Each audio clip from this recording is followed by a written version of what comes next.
দুনিয়ার সব bullet miss হতে পারে, আমার নবীর দোয়া মিস হতে পারে না। দুনিয়ার সব বুলেট মিস হতে পারে, আল্লামা সাঈদীর দোয়া মিস হতে পারে না।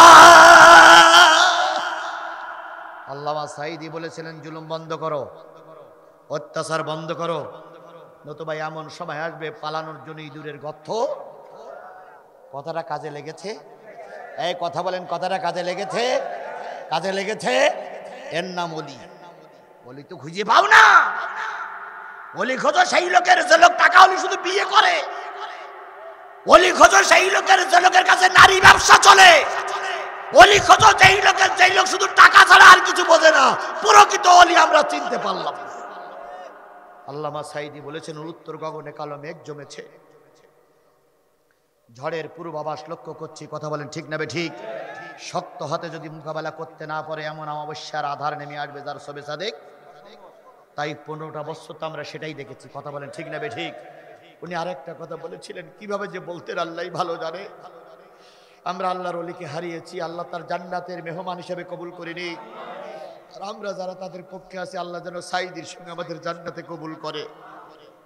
তিনি আরেকটা কথা বলেছিলেন যে আমাদেরকে মৌলবাদী মৌলবাদী বলে গালা দিও না, মৌলবাদীরা হলো মূল, আমরা আছি গাছের গোড়ায়। কি বলেছিলেন? আমরা আছি গাছের, আমরা 12.5 কোটি আছি গাছের গোড়ায়। তোমরা যারা আমাদের গালিগালাজ দাও তারা হলে আগাবাদী, তোমরা আসো গাছের আগায়।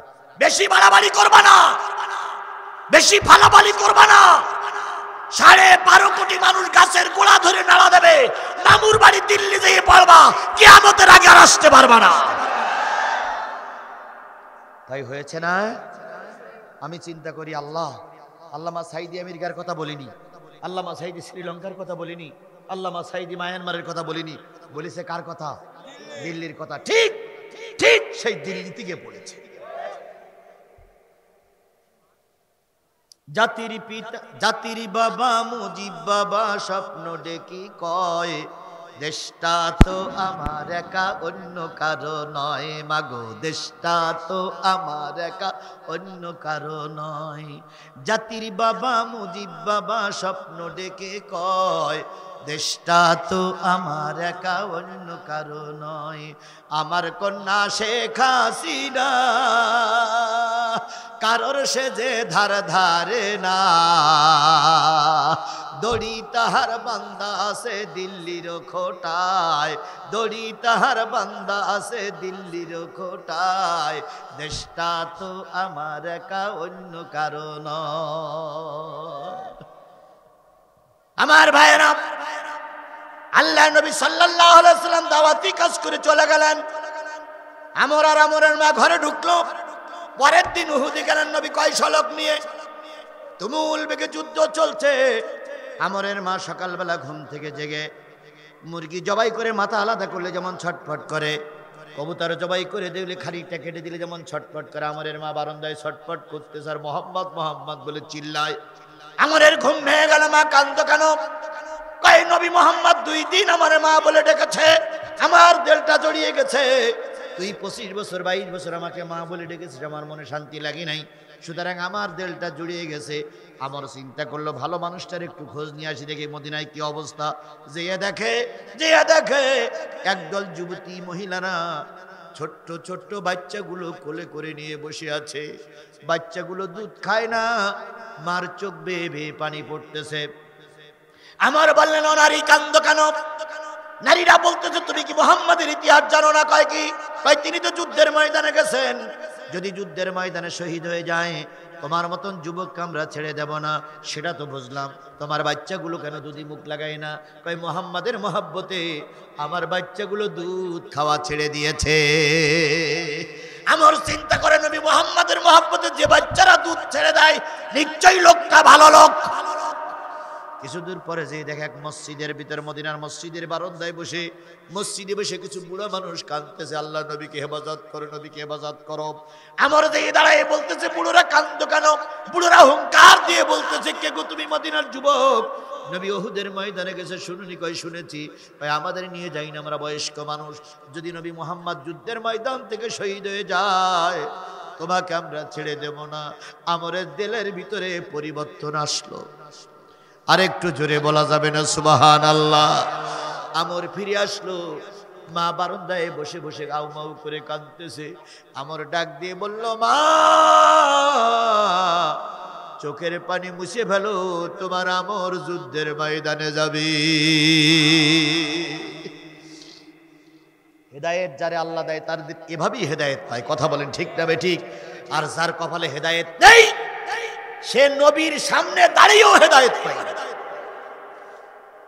মা চলে গেলেন রান্নাঘরের ভিতরে।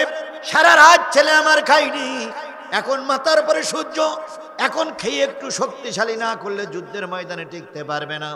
মা রুটি আর হালুয়া বানালেন, আর আমর চলে গেলেন নিজের বাড়ি। আমর চলে গেলেন নিজের বাড়ি। আমর চলে গেলেন নিজের বাড়ি।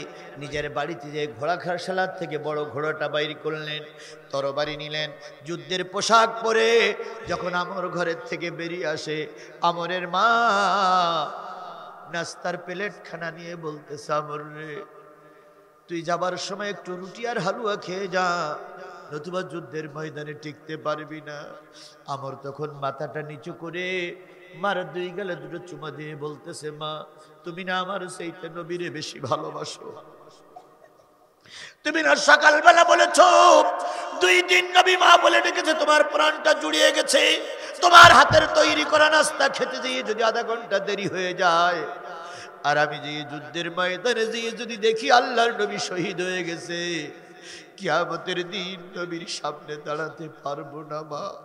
কিয়ামতের দিন আল্লাহর সামনে দাঁড়াতে পারবো না, তুমি আল্লাহর কাছে আমার বিরুদ্ধে নালিশ করবে।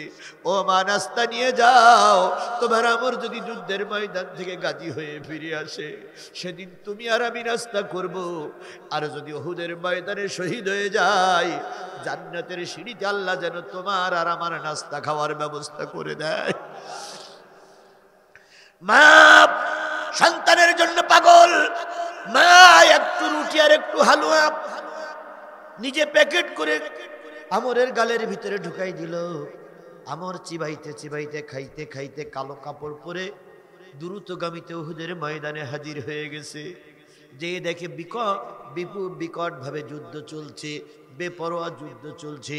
একদিকে নেতৃত্ব দিচ্ছে আবু সুফিয়ান, আর একদিকে নেতৃত্ব দিচ্ছে আমার নবী মুহাম্মদ রাসূলুল্লাহ সাল্লাল্লাহু আলাইহি সাল্লাম।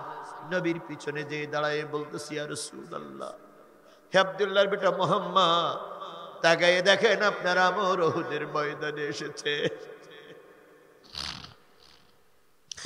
নবীজি পিছন দিকে তাকায়ে বলল, আমর রে বড্ড দেরি হয়ে গেছে, আমার খুব দেরি করে ফেলেছ।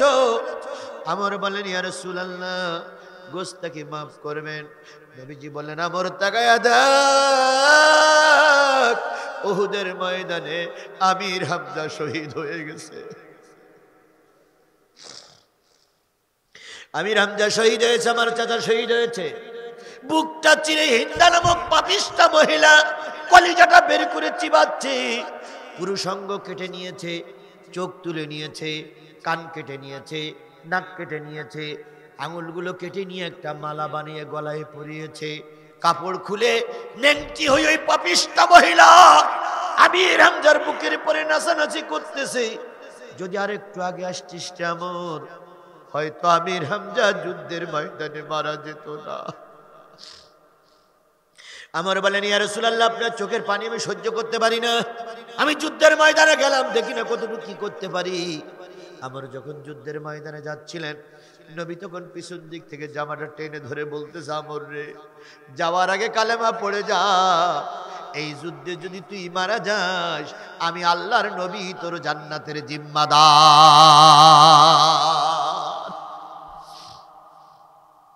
আমর বলেন, ইয়া রাসূলুল্লাহ, তাড়াতাড়ি কালেমা পড়ে দেন। নবীজি বললেন, বলো আশহাদু আল্লা ইলাহা ইল্লাল্লাহু ওয়াহদাহু লা শারীকা লাহু ওয়া আশহাদু আন্না মুহাম্মাদান আবদুহু ওয়া রাসূলুহু। আমর কালেমা পড়লেন, যুদ্ধের ময়দানে গেলেন। অগণিত মানুষের সঙ্গে মোকাবেলা করতে যেয়ে এক সময় আমর ডান বগলে তীর পড়ল। আমর ডান হাত উঁচু করে বাম হাত দিয়ে তীরটা উঁচু করে বলতেছে, আল্লাহ আধা ঘন্টা আগে এই রক্ত ছিল ইসলামের বিরুদ্ধে, আধা ঘন্টা পরে সেই রক্ত হয়েছে ইসলামের পক্ষে। আল্লাহ তুমি আমার রক্তকে কবুল করো। বাম বগলে তীর পড়লো, এভাবে তীর আসতে আসতে 70টা তীর বডির ভিতরে ঢুকে পড়েছে। আমর শহীদ হয়ে গেল, উহুদের যুদ্ধ শেষ হয়ে গেল। আল্লাহ নবী বললেন 70 জন সাহাবী মারা গেছে, গুনে গুনে পাওয়া গেল 69 জন। আরেকজন মেলে না, আরেকজন পাওয়া যায় না, আরেকজন পাওয়া যায় না। আল্লাহ নবী বললেন গোনো খোঁজো। শেষ পর্যন্ত দেখা গেল পাহাড়ের পাদদেশে 70টা তীর নিয়ে পড়ে আছে একজন লোক। নবী বললেন ওটাই হলো 70 নম্বর সাহাবী। আল্লাহ রাব্বুল আলামিন বলেন ঈমান আনার পরে, রাসূলের পরে ঈমান এনেছো, জিহাদ ফিসাবিলিল্লাহর কাজ যদি করতে পারো জান এবং মাল দিয়ে, ইয়াগফির লাকুম যুনুবাকুম, আমি আল্লাহ ওয়াদা করলাম জীবনের সব গুনাহ মাফ। আল্লাহর ওয়াদা কি মিথ্যা? আরো জোরে বলেন আল্লাহর ওয়াদা কি মিথ্যা? তাহলে আমর যুদ্ধ করলেন, ঈমান আনলেন, রাসূলকে ভালোবাসলেন, জিহাদ ফিসাবিলিল্লাহর কাজ করতে গিয়ে কি হয়ে গেছে? শহীদ হয়ে গেছে। এবার বলুন বেনামাজি জাহান্নামে যাবে, নামাজি জান্নাতে যাবে? বলুন তো আমর কালেমা পড়ার পরে কি নামাজ পড়ার সুযোগ পেয়েছিল? জোরে বলেন পেয়েছিল।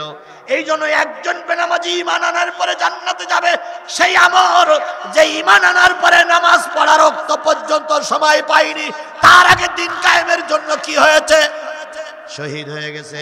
আজকের এই বিশাল কাফেলার কাছে আমার দাবি, দিন কায়েমের জন্য যদি রক্ত ফোঁটাটা ফেলাইতে পারো, ইয়াগফির লাকুম যুনুবাকুম, আল্লাহ জীবনের সব গুনাহ মাফ করে দেবে।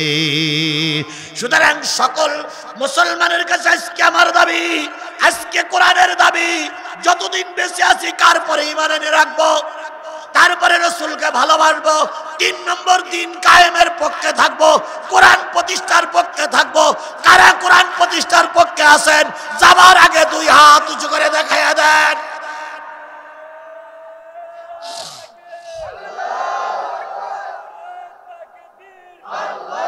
আল্লাহ এই হাতগুলোরে দিনের জন্য কবুল করুক।